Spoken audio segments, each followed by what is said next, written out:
Euskararen eragiletza, euskararen ametsa, euskara gerolatzeko ahalegina aspaldiko katea da. 1500 Etxeparek jadanik esan zuen euskara jalgia dei plazara, euskara jalgia di dantzara, abil mundu guztira. Orduan, aspalditik dator kate hori ez da. Baina egia da, 20. mendeko hasierako euskal pizkundearen zordun, bereziki azken 60 urtetan, aro berezi bat bizi izan duela, euskararen bizi berritzearen aleginak, eta ezaugarri berezi batzuk dituela aro horrek, eta nolabait mundu mailan inspiragarri bihurtzen duten ezaugarri garrantzitsu batzuk hor daudela. Aro hori, duela 60 urte, hasten da amets batekin, ametsa da nolabait esan da, amets horrek batetik dio euskararen alegina justiziazko alegin bat dela, eta herri justu eta herri hobe baten garraio izango dela hizkuntza hori, ez da? Eta bestetik, belaunaldi horrek amesten du haien seme-alaben hizkuntza funtzio guztietarako eta funtzio modernoetarako ere euskara izango dela, ez da? Nolabait hizkuntza zaharkitu hori berritu, modernotu eta funtzio guztietarako hizkuntza izango dela, ez da? Horren amets bikoitz horrek sortzen du eklosio bat, ez da, eklosio indar bat, hainbat estrategia dar garatzen dituena, eta guk nolabait autokonprentsio egokiago batero, eskematiakoago baterako, nolabait zuhaitz baten egituran marraztu hori dugu, ez da, batetik daukagu korpusaren alegina, ez da, amets horretarako hizkuntzaren baliabideen gorputza berritzea behar genuen, ez da, estandarizatzea eta terminologia berriak sortzea. Beste ditugu hizkuntzaren jabekuntzaren inguruko adarrak, ez da, ikastolen sorrera, intuizio genial nagusia hartuta hasieran, ez da, hezkuntza arautuaren adarra, hezkuntza ez formalaren adarra, helduen euskalduntza alfabetatzearen adarra, eta famili transmisioaren adarra, ez da.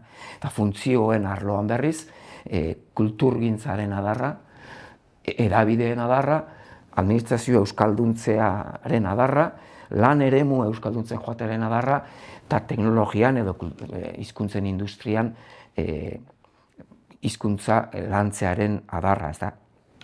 60 urtetan hor ibili gara, gutxi edo gehiago hor ibili da, ez da, hizkuntz komunitate hau lan egiten, nondik elikatu da, ez, beti galdetzen digute kanpotik ere, ez, nondik elikatu da, hau dena, ez da, eta hor sustraietan ikus dezakegu batetik, gizarte antolatua izan dela, honen bultzatzaile nagusietako bat, ez, nolabait gizarte aktibazioa egin duela, herri honek, ibilbide guzti honetan, bestetik, erakunde aktibazioa, beranduxeago, lehen 25 urtetan, esan ezagun, iaia gizarte aktibaziotik bakarrik elikatu zela zuhaitz hau, besteak beste, ez zegoelako bereziki hegoaldea, baina iparraldean ere ez, hau sustengatuko zuen estatu edo erakunde publikorik, beraz, iaia diru laguntzari gabe eta gizarte indarretan oinarrituz egin behar izan zen bidea osorik.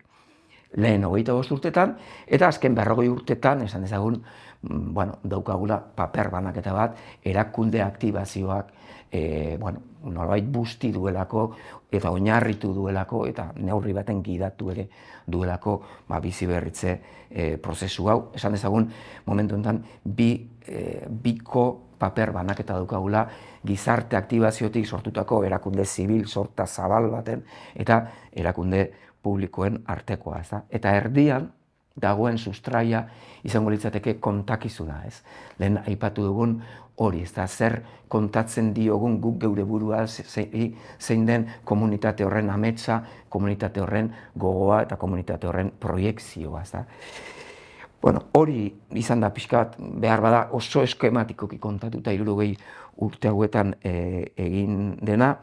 Ibilbide hori eginda muga estruktural batzuekin, batetik lurralde zatikatuan egon delako eta dagoelako hiztun komunitate hau, ez daukagu nolabait lurralde bateratu bat eta horretan politika bere gain bat egiteko aukerarik, beraz muga politikoak esan ezagun, ez? Eta bestetik demografia linguistiko zaila edo demolinguistika zaila, nolabait gutxiengo baten behintzat hizkuntza izan delako aro honetan euskara, ez da.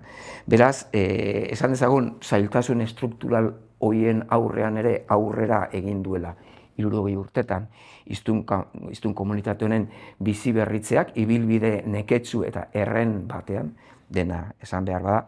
Eta gero, 21. mendean, horrik zailtasun horiek gaineratu zaizkiela, gainera, faktore struktural negatibo edo zail batzuk aldi berean, ez da? Batetik, gizarte aldaketa likidotzailea, komunitate alegin sendo bati, zailtasunak eranzten dizkiona, eta gero pixka teknologia aldaketa gizartea fragmentatzen duena, eta gizartea fragmentatzeak kontsumo fragmentazioa dakarrena, tolabait, hizkuntza minorizatuei zailtasun berriak dakarzkiena, ez da?